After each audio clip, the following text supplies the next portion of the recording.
Welcome back to a very special episode of This Week in College Viability. Gary Stocker back with this special episode. If you follow college finances, my guest is fast becoming maybe the top resource for using data to tell the good and the bad about college financial health and viability. Please welcome Dr. Matt Hendricks. Matt, thanks for making time to join us. Thanks, Gary. Thanks for having me. So, Matt, economics is your field of academic expertise. Tell us about the journey that ended up with your PhD in that.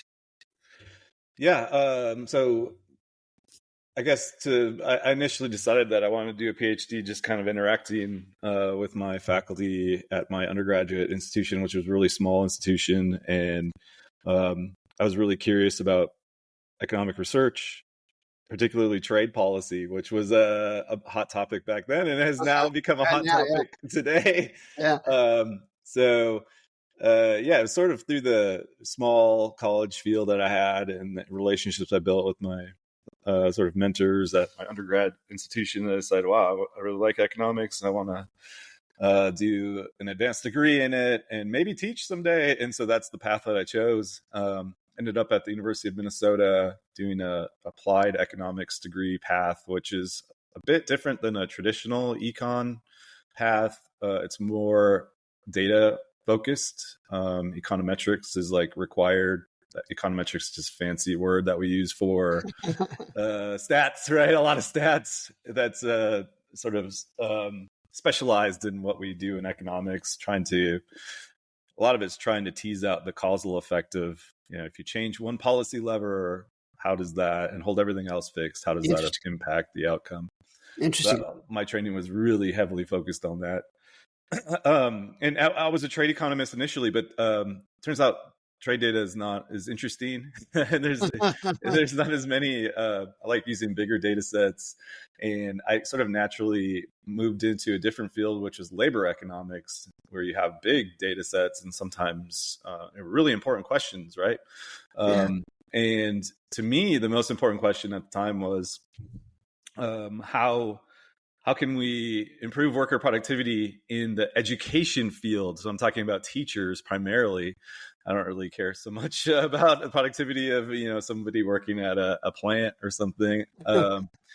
Although that's interesting, but I just think it's far more interesting if we can improve the productivity of a teacher and get better student outcomes out of that. And then this idea that maybe we can improve teacher productivity and student outcomes for free, right? That's the ultimate question that an economist wants to ask. And so that's sort of how my research started. Interesting. And my PhD was on performance pay programs for teachers.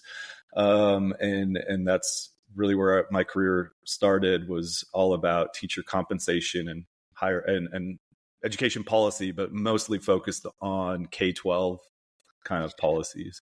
When you were still an academic, and I know you went to the University of Tulsa, when you were still teaching at Tulsa a few years ago, step us through the early phases of the financial challenges that were at that university. Yeah.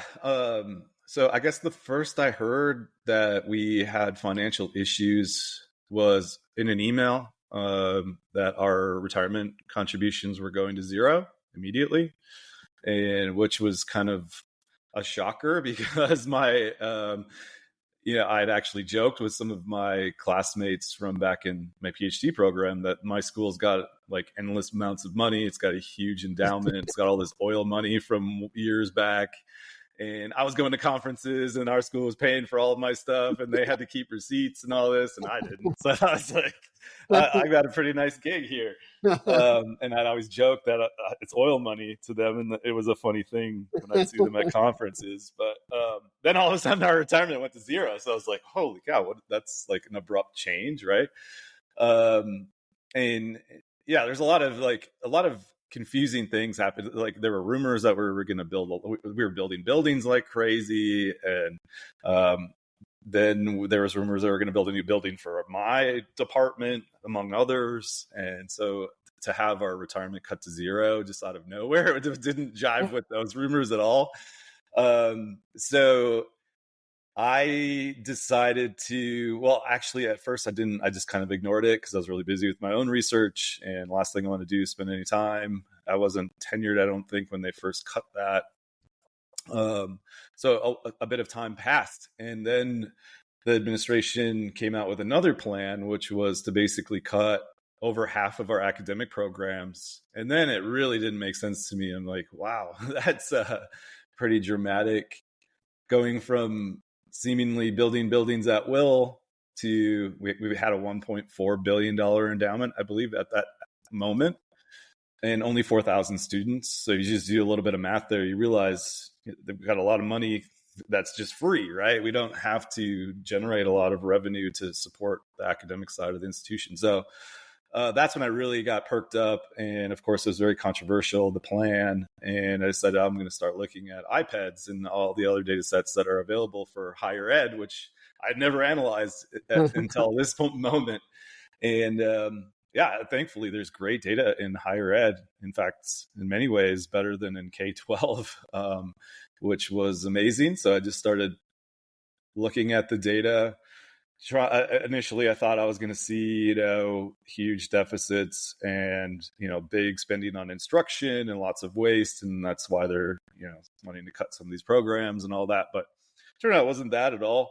I found results that were pretty shocking about spend that has nothing really to do with our mission, in my opinion, and in a lot of other people's opinion. And so started flagging some of those high numbers, high spending, high staffing, and that's that's sort of what started this whole this work that I do in higher ed. So those financial challenges that you experienced firsthand at Tulsa eventually led you to found your own company. Tell us then the rest of the story, as Paul Harvey would say. Yeah. So like I said, I started flagging things at the University of Tulsa and, putting spreadsheets together, sending them around campus, showing our spending versus peer spending. And so it was clear to me right away that I need to have like a rubric of finding peers that's objective and not just handpicking peers. I have to have a decent sample size to make sure I'm not having like some weird outlier driving the results. So long story short, there was a lot of refinement that happened just through my own experience. So starting with the peer group, I was like, wow, we got great, we have great machine learning tools to find peer groups. Let's use those, right? So I adopted that early on. Oh, interesting. And then even that wasn't perfect, right? There's always schools in the peer set that one or more people might think shouldn't be in that peer set. We should drop them out. So I would drop them out and send out a new spreadsheet. And that was a very inefficient process. So I was like, wow, there's got to be a way where I can just like modify, like send out a live document in the sense where people can modify the peer set and on their own, right? And convince themselves, right? So that's when I decided to make a dashboard out of these. And so I learned how to make a dashboard in Python. And so that was the birth of the dashboards that you see on the shows. It just got more and more complicated and bigger as, people ask more questions, like where's all this extra money going? One big advancement was, we could see that there was a lot of money still being spent on stuff, but we don't know what it is. It's not staffing. It doesn't appear to be staffing, but we can see the spend, right? And so the big advance was to also bring in the 990s.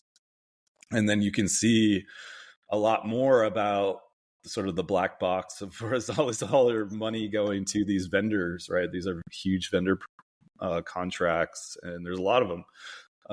So that was another advancement that was built into the dashboard. So the dashboard just sort of like grew organically from there. And then, by the end of this whole thing, I had a tool, right? Yeah. Eventually the University of Tulsa got it together and quietly abandoned their plan to kill half of the school's programs. We got a new administration. They understood how to fix the place based on the work that I had done and other consulting firms that were brought in. And they did it, right? And it didn't require cutting half of our programs. What a shock, right? So anyway, at the end of all this thing, I had my school was in good shape. Finally, I had a tool that I had built, and I was really enjoying working in higher ed. And I felt really good about the data sets and the value that it could bring. So I started building more dashboards for other schools, and then started pitching the dashboards to other consulting firms, and was able to get a lot of interest just in those cold pitches, and was able to get a contract that gave me enough resources to do this full time independently, sort of like I really, in some sense, feel like I'm in like a research position that's fully funded by a donor, right? In some sense, but I'm, it's not exactly that. I don't have tenure anymore, but it is very rewarding, and I'm able to do what I really love. Although I did love teaching as well, but there was a point where I was like, man, every time I get interrupted to go teaching, I feel like irritated about it in a sense, right? Because I was like having so much fun working on, this dashboard, developing that, and working with schools, trying to help them out, and just trying to make everything more clear to everybody. I mean, that was the big need that I saw. Is just there's really bad information at a lot of schools. I mean, there was. And just stuff that seemed to just be made up, right, to justify the policies that the administration wanted to do. And it just turns out it was totally not true, right? It's like, it sounds reasonable, but a lot of it was just, guessing and assumptions that were never tested, which is not a good way to develop policy, right? Turns out.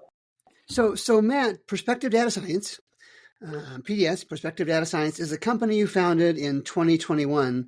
You just talked a little bit about what it does. What are your goals for Perspective Data Science this year and in the coming years?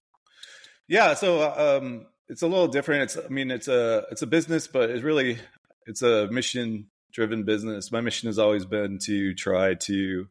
One of the things that kind of irritated at me at the University of Tulsa, like I said, is I did all this analysis, right, and I showed our administration what a path to get financially sustainable. And then they hired a really, really expensive consulting firm to come in and basically say the same thing, which irritated me because we could have saved hundreds of thousands of dollars, and basically got the same result that I already showed them. So I know it's a bit more nuanced than that, but at the end of the day, I was irritated because the cost to get this information was so high. Our administration didn't have it when they could have had it from these free data sets that I already had.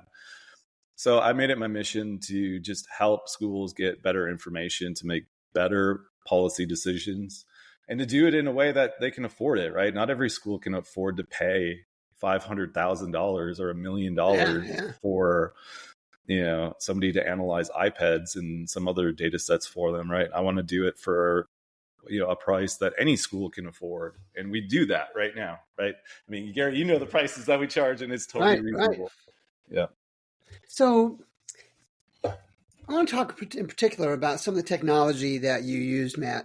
And you mentioned the Form 990s, you mentioned iPads, but a big part of what you've done in the last couple of years has gone out to get the audited financial statements. Talk a little bit about the process and a little bit about the technology and the value it brings.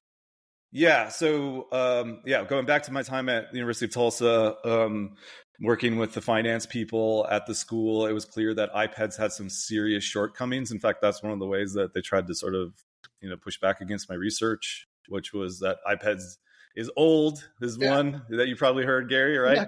Yeah, iPads is old, and it doesn't have the variables that we need, right? Like, we need operating revenue. We need to distinguish between restricted and unrestricted revenues. We need to have cash flow. Net cash from operating activities was a key one in the debate at the University of Tulsa. A very important variable to get a sense of like how healthy is the institution. Most of these institutions die just because they run out of cash, right? So you need to have a good sense of cash flow. So that was a bit annoying to me that iPads was one kind of old, which was true, and that was missing these variables. So what I did initially was just fill these in manually. Ouch. I would go through the audits and fill in the cash flow numbers, fill in operating revenue so I can get net income. and did that by hand. And I was like, man, this is a pain in the butt. So then, of course, I got this partnership with a big consulting firm, and the scale was becoming a problem, right? Because I'm making, dozens of these a year now, several dozen. And I can't be doing this by hand for 1,000 schools and every time doing it every year. So I initially made a script in Python that would go through and look for keywords and then find the number next to that keyword and pull that number. That worked kind of, although it's not very, say, robust, right? Any kind of changes to the keywords that are used or the formatting or the OCR, if it kind of fails for the document, it really doesn't work very well. So I had that was operational, but then I was like, man, I need something that is way smarter. And then here comes AI right out of the blue. And I'm like, okay, I got to learn how to do this because this could be applicable to what I need. Because I didn't know it at the time, but eventually there's going to be an AI that can look at a picture, right? Look at a picture of a document and pull out all the stuff that you need. So it totally bypasses the need for OCR or anything like that. Yeah. So I just started playing with that and just to check if it would work. And lo and behold, it did. And I was like, wow, okay. And then I made a big investment in hardware, and I was off and running, training these AI to extract the information I need from audits and to teach itself essentially how to do that. I didn't have to say, oh, look for a keyword revenue, right? And look next to that, and does it say unrestricted or not? Like that was the kind of process before. Now I just say, here's the page. These are the numbers that you should be extracting from this page. Go learn how to do it. So that's basically how the AI works now. It's training right now. It's always training. I have a training 24/7. So it's getting insanely good.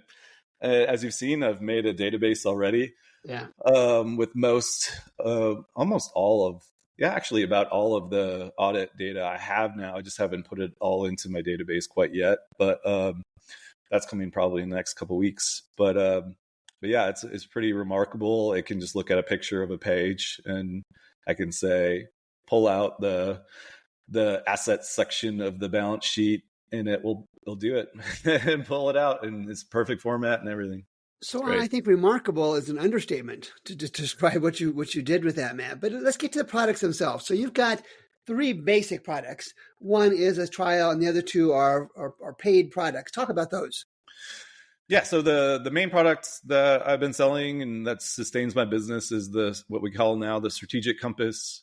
Gary helped me with that. It was originally just called a benchmarking dashboard, just a generic name, but we've got a brand now.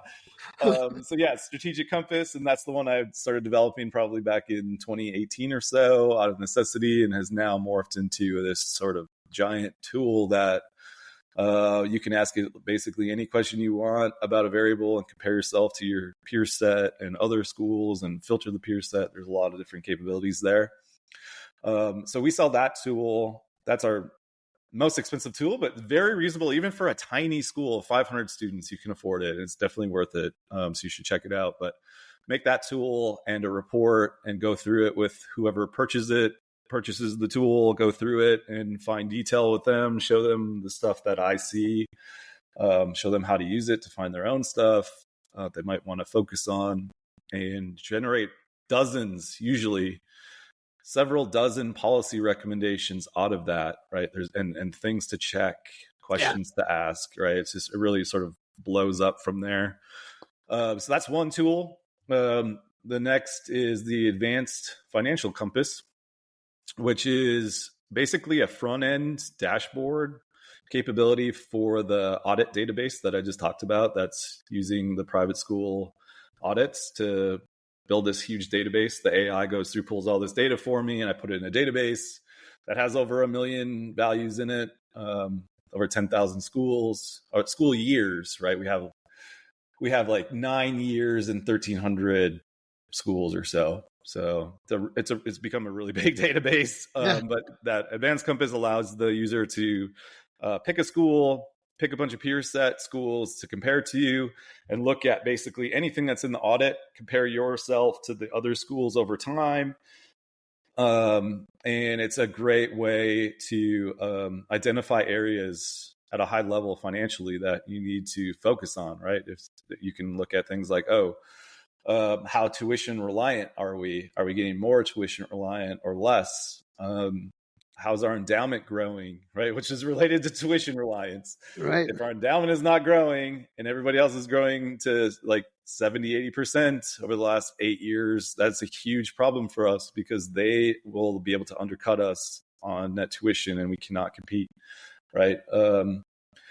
You can look at, what are some of the big ones? How much of your budget is going to salary and wages? Do we look normal? Are we spending way more on salary and wages than what looks appropriate compared to our peer set? Things like that. Yeah. And then, excuse me. So here's kind of a trick question. Let's have some fun with this. So Matt, do you view yourself as a higher education consultant or a data analyst? Yeah, it's interesting. So I think initially I thought I was just going to be a data person, right? Like I'm highly trained in econometrics. That's what I've done for over a decade now, or I don't know, 20 years probably at least. And that's what I do. I just do this all day long. I code, I look at data, but sort of what's happened is I'm also an economist, and part of being a good economist is understanding what the data is saying, what the policy implications are. So I've been trained in that a lot more than I had even realized, right? And I wrote papers on policy, right? When the data tells you a clear story, it's pretty easy to talk about policy, right? And so in almost all the papers that I wrote, I tried to push it to the limit all the time, right? Like, what is this data actually telling us? Oh, it's telling us we should change the teacher salary schedule, right? And for free, we can get better teachers into K-12, right? And keep them longer. That's what it says. So I tried to pull that into everything that I did. And it's interesting. When I made this partnership with a big consulting firm, I was thinking I was just going to sell them the apps, and then they've got really smart people that will use the app, right? And I don't need to really talk to them. And very early on, they were like, can you also do your reports and talk to our teams? And so that's what, clearly then they viewed me as a consultant. And so I've embraced that, and it's helped me, right? It helps me also learn the story behind and what's possible on the policy side, and motivate those kinds of policy changes with the data. And then the final question, Matt, is for those who don't know, you and I have a strong working relationship. Tell the audience how that started, and then about the college financial health show that you and I have been doing for about 8 or 9 months now. Yeah. So somehow I started seeing your posts on LinkedIn, and I was like, oh crap, I got this competitor out there, right? His name's Gary Stocker, and he's got an app too. I was like, I thought I was the only one doing this. And I really liked your posts, like almost everything that you said I would agree with and I believe. And so we just kind of got connected through LinkedIn as far as I could remember. And eventually one day some posts I think triggered both of us to say we need to meet, and we met, and the rest is history, right? We decided to do a podcast, right? And we did one podcast. One show. And then I can't even remember what it was about, but I think then you were like, we should do one per week. And I was like, sure, I'll do one per week. And then it's sort of gone, we've been doing it ever since, right? And now we're really, I think, on the same page, with the same mission, essentially, to help folks use data, make it more accessible to everybody, not just the administration, board members, but also, students, parents, families, that kind of thing. So as a wrap, my very special guest has been Dr. Matt Hendricks, who has founded the firm Perspective Data Science, and he's talked about all the work that he has done before. And I'll get on the soapbox for a moment on this podcast. And for those of you that follow, you know that I do that on occasion. If you need data, if you need analytical data, if you need comparisons, Matt and I talk about comparisons all the time. You want to look at the products Matt talked about, and even the ones that you see I post online as well. It's the Moneyball era. We talk about that, Matt, on the show all the time. So, Matt, again, I'm grateful for your time. Those of you who made time to listen to the podcast, thank you very much. And I'll be back next Monday with a regular edition of This Week in College Viability.